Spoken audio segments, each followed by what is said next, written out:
অস্ট্রেলিয়ার মাটিতে অস্ট্রেলিয়াকে ডমিনেট করা মুখের কথা না, তানজিদ হাসান তামিমের সেঞ্চুরি প্রমাণ করে দেয় বাংলাদেশের দামাল ছেলেরা আসলেই টাইগার।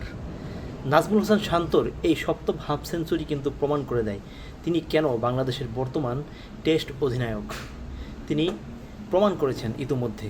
আমার দেখা, আমার চোখে বাংলাদেশের সেরা টেস্ট অধিনায়ক নাজমুল হাসান শান্ত। তানজিদ হাসান তামিমের এই প্রথম শতকটি রাঙিয়ে উঠল অস্ট্রেলিয়ার মাটিতে। চিন্তা করা যায় যেই বাংলাদেশের দর্শকরাই ফেসবুকে ট্রল করেছে, তারা নাকি 2 দিনে এই টেস্ট হেরে যাবে, তারা দাঁড়াতেই পারবে না। তারা দেখুক, বাংলাদেশের দর্শকরা দেখুক, সত্যিকারের ক্রিকেট প্রেমীরা কিন্তু আশা ছাড়েনি। তারা দেখুক বাংলাদেশ কত রান করেছে। বাংলাদেশ অস্ট্রেলিয়ার বিপক্ষে লিড নিয়েছে। আমার চোখে বাংলাদেশ এই টেস্ট জিতে গিয়েছে। দ্বিতীয় ইনিংসে কী হবে জানি না।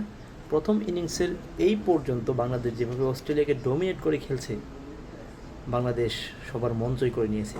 হাসান মাহমুদ, তানজিদ হাসান তামিম, নাজমুল হাসান শান্ত, মমিনুল হক, তাসকিন বা ইবাদতের কথা বলতেই হয়। দারুণ বাংলাদেশ, দারুণ। এগিয়ে যাও টাইগার।